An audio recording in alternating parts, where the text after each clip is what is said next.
Buenos días. Hola, buenos días. Antes de seguir, ¿alguna pregunta, alguna inquietud?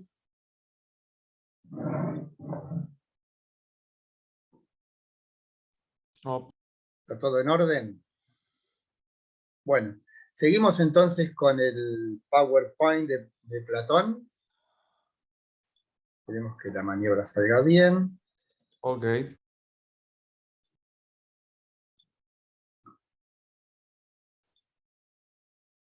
Bueno, creo que estábamos aquí, ¿no? Iniciando nuestra inmersión en el mundo de las ideas.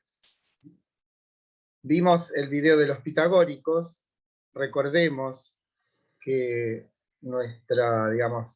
nuestro fundamento para explicitar la génesis de la doctrina de las ideas es, por una parte, un argumento que llamamos existencial, que tiene que ver con el contacto, la vida en directo entre Sócrates y Platón, y que el fundamento de esa vía para la explicitación de la doctrina de las ideas es que lo que percibió el joven Platón en Sócrates es una integridad en el sentido de una continuidad necesaria y que no tuvo altibajos entre su pensamiento y sus acciones.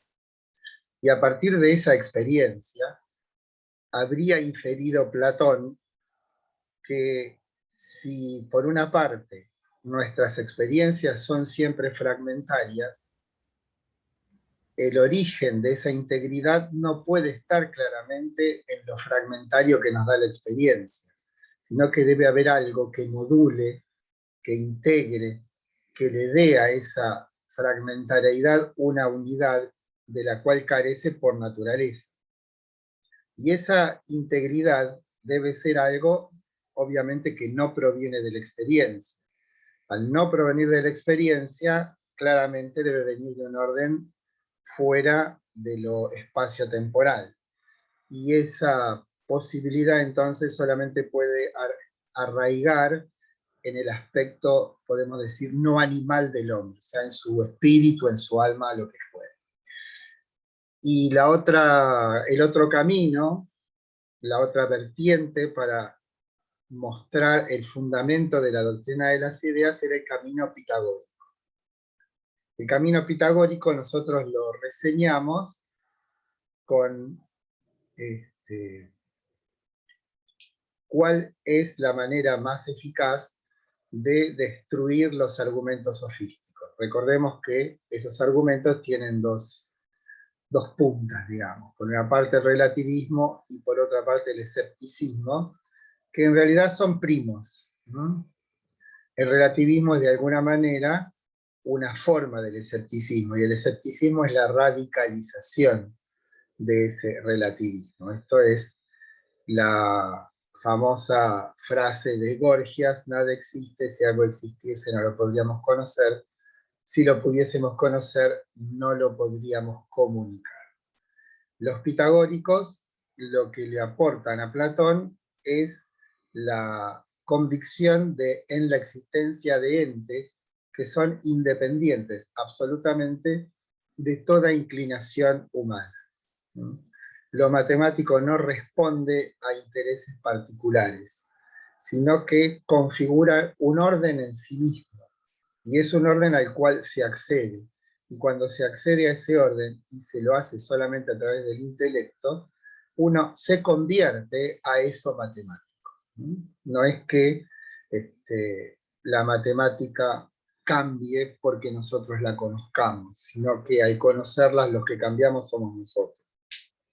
Entonces, esa es, en principio, digamos, como una respuesta al relativismo sofístico, la matemática aporta un fundamento cierto porque es un conocimiento que es insoslayable, es inmutable. Y por otra parte produce de algún modo una transformación. Bueno. A partir de entonces de esas dos vertientes, lo que instituye Platón es la existencia de un orden puramente inteligible constituido por nociones que podríamos llamar nosotros conceptuales, ¿no?, que tienen aquellos caracteres que ya había descubierto Parménides. Son inmutables, son inengendradas, son inteligibles, son, y esto le agregará Platón, participables, y lo que podemos decir como que es una absoluta novedad, lo que hace Platón es poblar ese universo que en realidad Parménides había establecido solo los fundamentos, o sea, los principios, el horizonte. Lo que hace Platón es incorporarle todo un mundo. Y lo más importante para reconocer, para comprender ese universo de las ideas, es que ese orden es un orden sistemático. Cuando decimos sistemático, decimos que está ordenado jerárquicamente. Ese orden sistemático, ordenado jerárquicamente, es lo que permite su inteligibilidad. Cuando entendemos por inteligibilidad, decimos en qué sentido el orden de las ideas otorga conocimientos verdaderos. El otorgamiento de los conocimientos verdaderos viene de la mano de una, podemos decir, de una destreza, no quiero llamarlo una técnica, que es la dialéctica, que después vamos a hablar de lo que es. Bueno, aquí teníamos unas semblanzas, ¿no?, digamos, de qué sería ese orden de las ideas, esto de que lo abstracto es lo más concreto, lo concreto es lo más abstracto, o sea, el ombú, el ciprés, el roble, no son sino abstracciones de la idea de árbol, y no es al revés. No es que, como veremos en Aristóteles, la noción de árbol en Aristóteles provendría de nuestro trato con los árboles espaciotemporales, y a través de una abstracción se constituirá la noción de árbol. Aquí la noción de árbol es anterior a la existencia de los árboles. Bueno.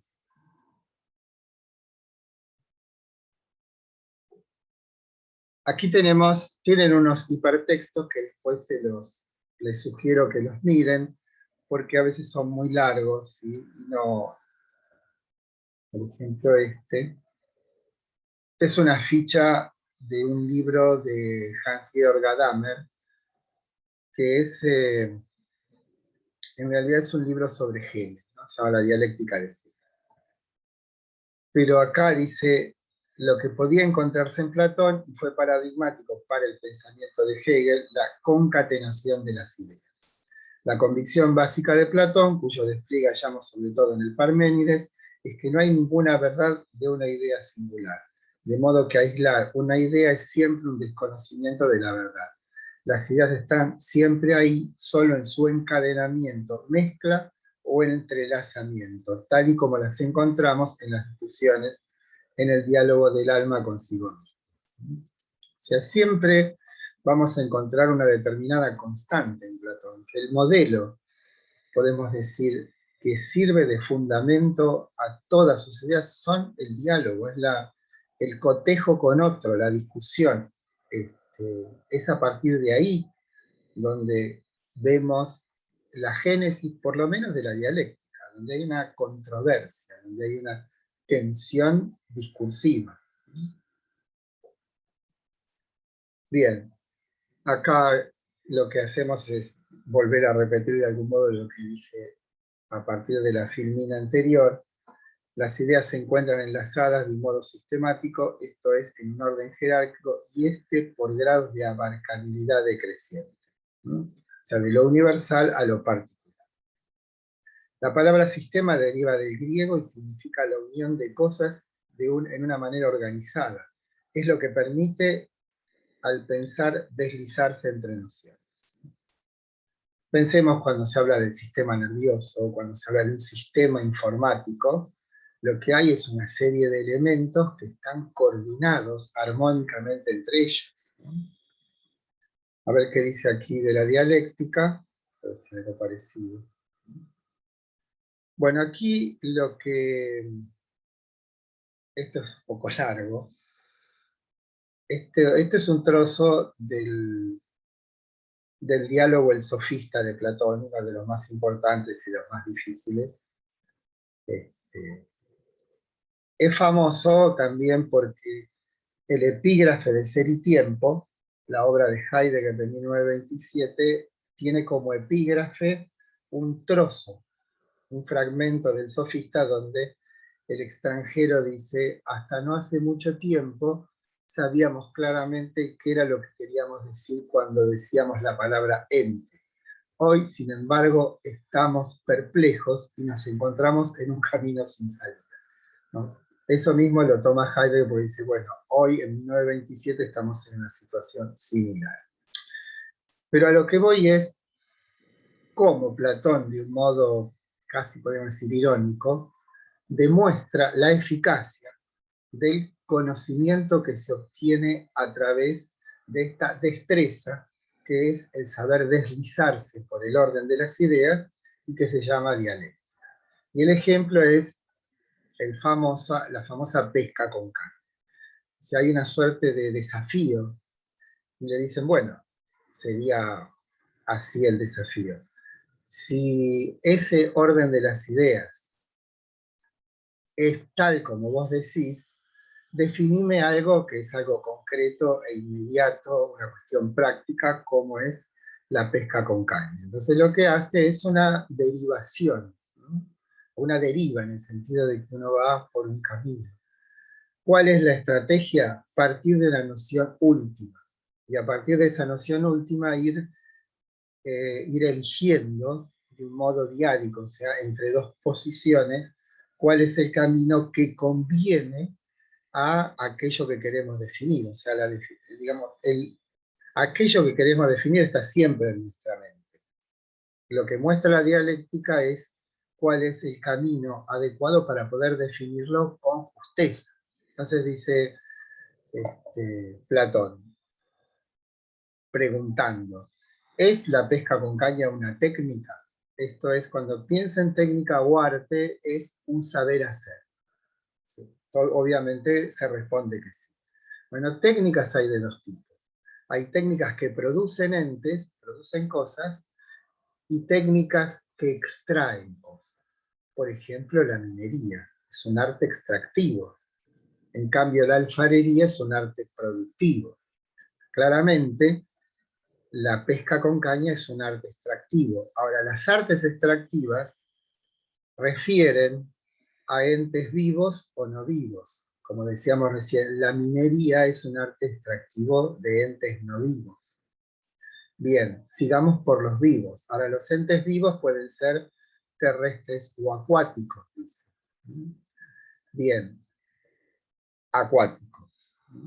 A esos entes acuáticos se los caza hiriéndolos o no hiriéndolos. Entonces acá decimos hiriéndolos, porque la pesca con red es no hiriéndolos.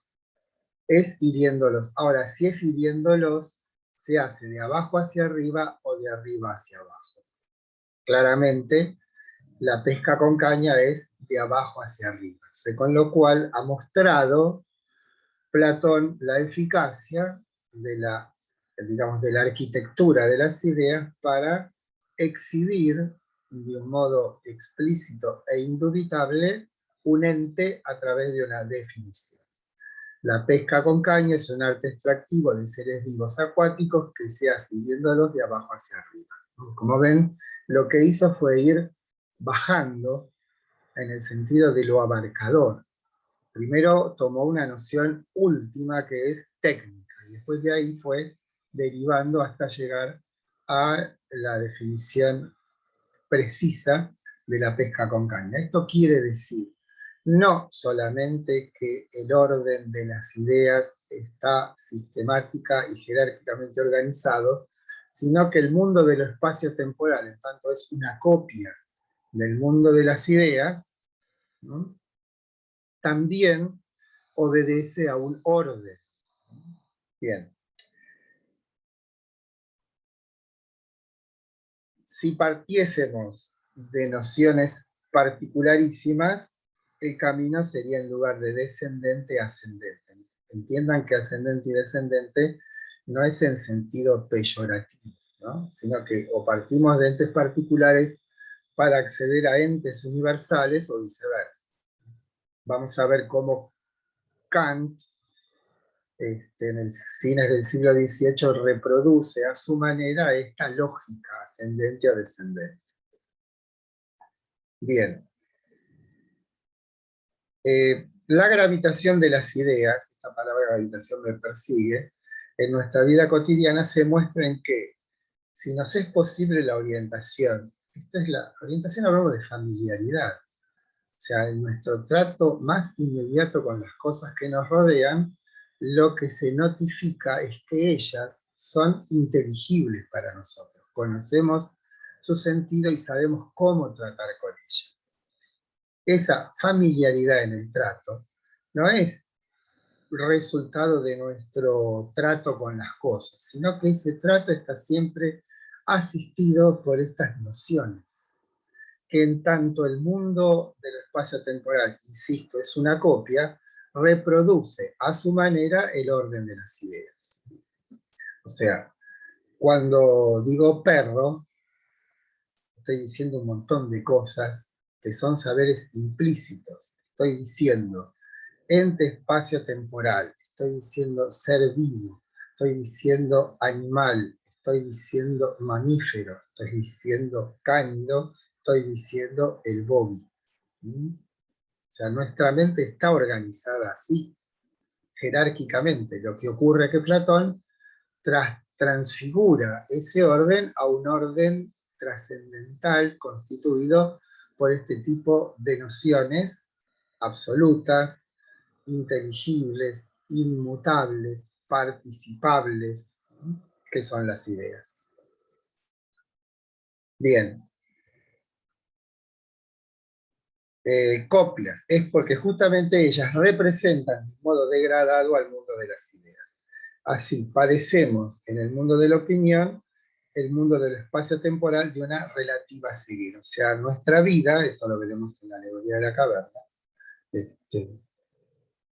nuestra vida es, de algún modo, una vida, como dice Borges, con el báculo indeciso, ¿no? O sea, vamos tanteando, vamos probando, porque carecemos de un saber genuino. O sea, el saber de las copias nunca es genuino.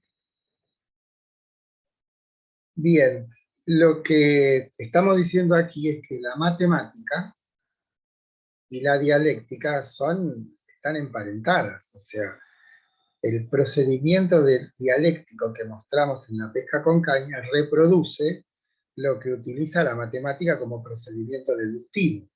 Esto es, partir de nociones universales y a partir de ellas, y teniendo en cuenta determinados principios, puede uno, a través de un procedimiento riguroso llamado deducción, establecer nuevas proposiciones con el mismo valor de verdad que la originaria, ¿no? La que origina la secuencia, podemos decir. Piensen, como decíamos el otro día, en los postulados de Euclides, como a partir de unos pocos postulados se establece toda la geometría plana. Bien. Lo que decíamos también es que lo que hace Platón es extender el tipo de certeza de lo matemático a la totalidad de las cosas. Hay una disputa que después se va a reproducir en la academia misma, luego de la muerte de Platón, donde vuelven a gravitar, o sea, tienen mayor preponderancia los pitagóricos, ¿no?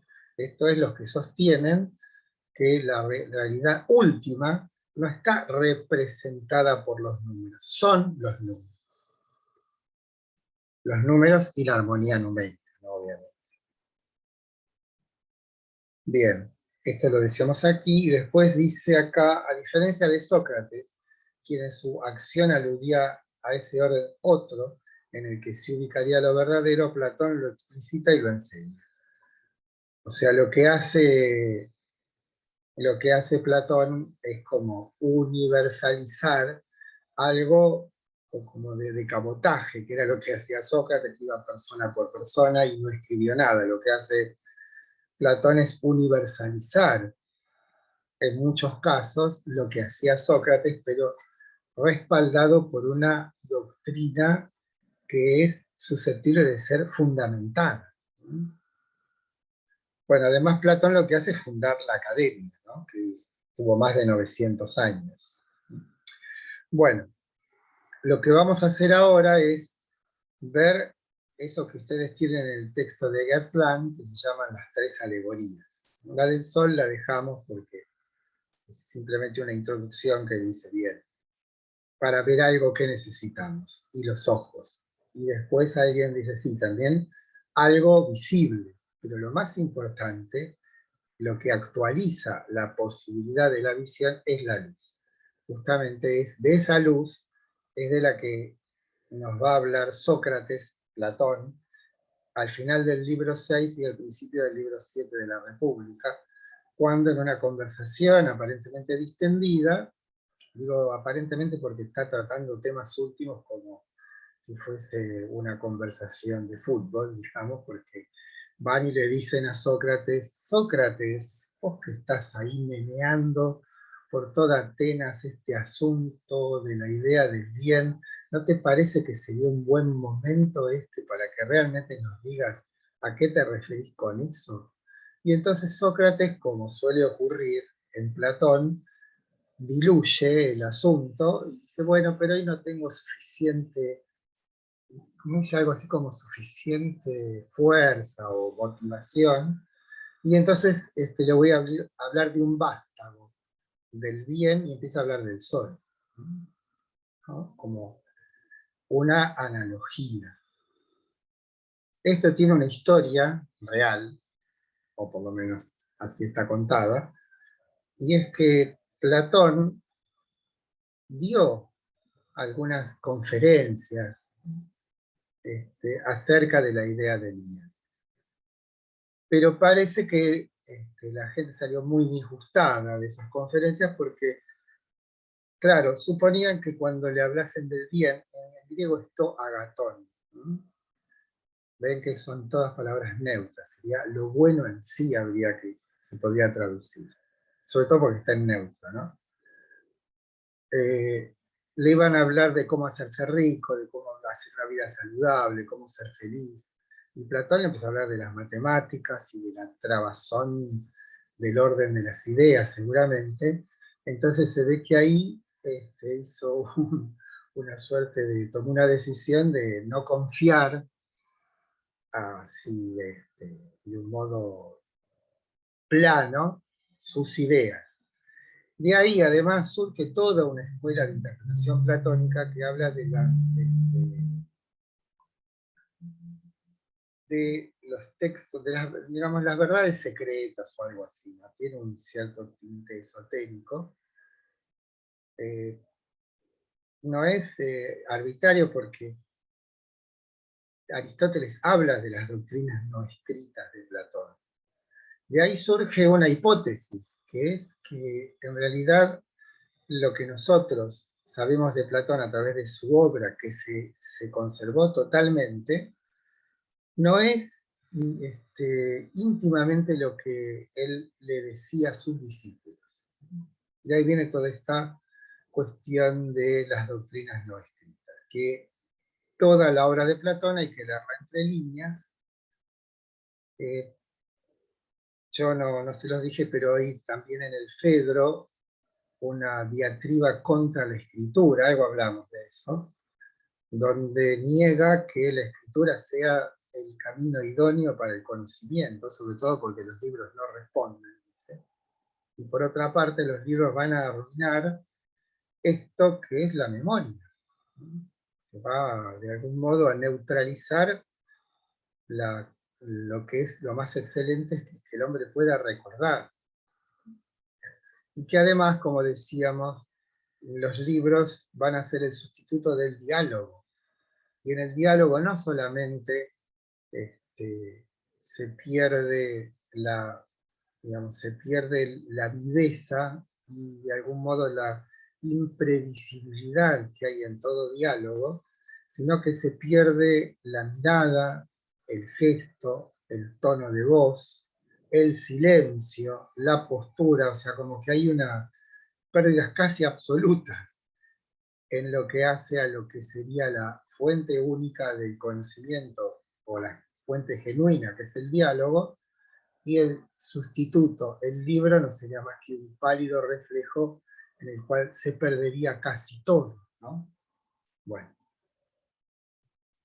Por acá tienen, bueno, salió muy lindo esto del paradigma de la línea. ¿Qué es esto? Bien. Cuando entonces a Sócrates lo instan a que explicite qué cosa es esto de la idea del bien, y dice, bueno, les voy a hablar de un vástago, el segundo momento es esto que se llama el paradigma de la línea, que lo que es un mapa de la totalidad, ¿no? O sea, como diciendo, bueno, aquí en este esquema está todo. Este esquema es como una cruz, si lo queremos ver. Las columnas, la de la izquierda son los entes, la de la derecha las capacidades cognitivas. Al medio hay una línea horizontal que divide el orden de lo sensible del orden de lo inteligible. Y lo que puebla a ese cuadro, a esa cruz, son capacidades cognitivas y entes correlativos. Como ven, el tránsito es ascendente, va de la ignorancia, que equivale a la nada, al saber absoluto, podríamos decir. Lo que no está dicho acá, y lo digo como un anticipo, que lo que mueve al hombre hacia lo absoluto, esa apetencia de lo absoluto, viene de la inadecuación del alma respecto de su estar en el mundo. O sea, el alma está confundida, notoriamente. Y la fuente de su confusión es primero que ha olvidado. O sea, ¿qué es lo que ha olvidado el alma? Ha olvidado aquello que había conocido de primera mano en su trato con lo absoluto, o sea, con las ideas, con lo divino. Aquí se mezcla claramente el mito con el pensamiento. Pero de lo que habla Platón es, en nosotros arraiga un saber absoluto. Cuando digo absoluto quiero decir que no necesita de otra cosa para ser. Ahora, ese saber absoluto está obnubilado.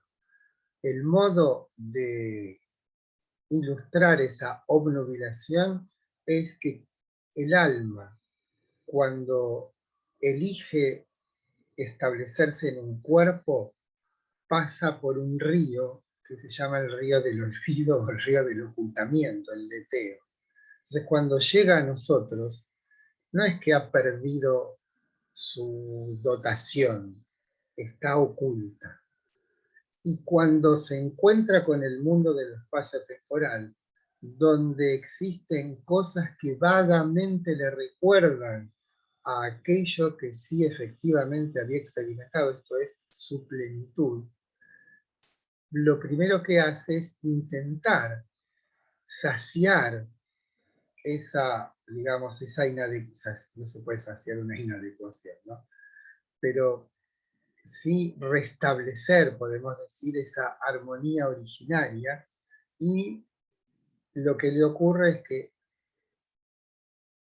digamos, se frustra permanente y sistemáticamente porque la copia no es el origen. Entonces, la fruición en la apetencia, en el consumo de lo espacio-temporal, lo único que hace es que el alma, digamos, se acentúe su anhelo de aquello absoluto. Entonces, lo que hace Platón es decirnos, acá lo que yo les propongo es primero una descripción de en qué consiste todo esto, y por otra parte lo que les sugiero es un camino pedagógico que consiste en una estrategia que tiene como centro el conocimiento. O sea, el conocimiento es el centro de la vida humana. El conocimiento es lo que definitivamente hará que el alma, pues se dan cuenta que aquí lo que ocurre no es que el alma conoce algo nuevo, sino lo que hace al final de este camino ascendente es reconocerse a sí mismo. Pero bueno, la analítica entonces de este periplo es este esquema, ¿no? Tenemos, como les decía, entes espaciotemporales y entes inteligibles, ¿no? Los entes espaciotemporales son copias.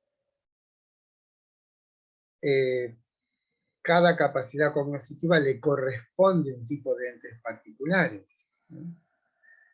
Lo, podemos decir, esencial en lo que concierne al conocimiento sensible es que en ese conocimiento quien lo regula son las cosas al conocer. Somos algo así como instrumento de las cosas, de los entes espaciotemporales. Como que hay una cierta pasividad en el sujeto cognoscente que simplemente recibe estímulos del orden de lo espacio-temporal que, recordemos, tiene la nota insoslayable de la fragmentariedad. Nunca podremos acceder a un conocimiento verdadero, esto es absoluto, a partir de los fragmentos. Los fragmentos lo que pueden producir a lo sumo son nociones generales, pero nunca universales. Lo universal es inaccesible a través de lo particular. En todo caso, lo particular puede servir de estímulo, de acicate, para que el alma siga su camino ascendente, ¿no? Bueno, cuando dice eikasía, yo puse las palabras, después en la próxima filmina creo, está explicado todo esto. Bueno, ahí donde dice el paradigma de la línea, creo que hay una filmación, que la vamos a ver después, porque se va a cortar, son unos 10 minutos. Esa filmación está tomada de un blog que se llama La Fonda Filosófica, de un norteamericano que vive en México, que se llama Darin McNabb, no sé si se los nombre, pero tiene cosas buenas. Yo no soy muy amigo de los videos de aprendizaje y todo eso, porque, bueno, algún día les diré por qué, pero ahora no. Eikasía lo puse en griego porque no hay una palabra equivalente en castellano, ¿no? Que es el conocimiento que tenemos de las imágenes, como si dijéramos que en lugar de tener trato con cosas, tenemos trato con fotos, por ejemplo, ¿no? Platón habla de cosas reflejadas, como un cuadro, como una imagen reflejada en el agua, ¿sí? Esa es la forma más pobre de conocimiento. Es conocimiento, pero es fugaz y endeble porque ya las cosas representadas, o sea, digamos, el origen ya es finito. Tenemos una copia de lo finito, es como la forma más pobre de conocimiento. La que sigue es la pistis. Acá sí la palabra creencia no es adecuada, y su correlato son los entes espaciotemporales. Como ven, hay una rayita ahí, porque esa rayita lo que indica es el salto, o la diferencia entre el orden de lo sensible y el orden de lo inteligible. Y como verán, acá tienen los entes matemáticos, o sea, los geométricos y aritméticos. Y si nos fijamos en la palabra dianoia, sería, yo diría, el conocimiento de lo matemático. Esta palabra tiene el prefijo dia. Dia quiere decir a través, como lo vimos en diálogo o dialéctica. Y no es esta forma de conocer que de algún modo está vinculado con la intuición. Entendemos por intuición aquel conocimiento que de un modo inmediato nos notifica el modo de ser de algo, o la esencia de algo. Pero como tiene el día, ese día implica un cierto movimiento, y ese movimiento es el que, de un modo metafórico, existe en el transitar del matemático por los entes matemáticos, ¿no? O sea, lo matemático se expresa en series deductivas. Es necesario para poder definir una determinada verdad matemática una demostración. Y esa demostración utiliza esto que hemos nombrado en las filinas anteriores como la deducción. La limitación de lo matemático para Platón son dos. La primera es que todavía aquel que se compromete con lo matemático debe utilizar signos, referencias todavía sensibles. Rayas, círculos, piedritas. No saben que la palabra cálculo viene de piedritas, ¿no? Servían para hacer los cálculos, ¿no? Por eso los cálculos renales son las piedritas, ¿no? Bueno, por decir cosas ahí me voy. La otra limitación que tiene lo matemático es que desconoce la naturaleza de sus principios. O sea, los toma como un conocimiento que se autoimpone, pero que no es explicitado. Cosa que no ocurrirá en el estrato siguiente. Como ven, en el estrato siguiente ha desaparecido el prefijo dia, y lo que tenemos es entes metafísicos y morales, ¿no? Las ideas metafísicas y morales. Por ideas metafísicas entendemos, por ejemplo, la idea de unidad.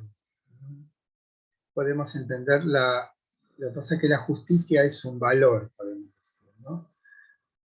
Ahí deberíamos nosotros pensar no tanto en entes. Saben que hay toda una disputa dentro de la Academia Platónica acerca de, efectivamente, cómo está poblado ese mundo de las ideas, ¿no? En cuanto a los valores, la justicia, la belleza, la bondad, todo esto abarcado por la excelencia, ¿no? Lo perfecto. O sea, como que eso después se derrama en el mundo sensible, pero de un modo ambiguo, ¿no? Sobre todo eso lo vamos a ver cuando estudiemos el banquete, como que hay una ambivalencia en los entes espaciotemporales, en tanto estos reflejan algo de ese orden de las ideas. Porque por un lado las expresan, pero por el otro lado las niegan, en tanto son formas transitorias. Entonces, lo que sería este orden de las ideas captado de un modo absoluto es lo que Platón llama noesis. Es como un instalarse de un golpe en una suerte de conocimiento absoluto. Bueno, dejemos porque tenemos menos de un minuto. Bueno, volvemos entonces en unos minutillos, ¿sí? Ok. Cada vez somos menos, muchachos.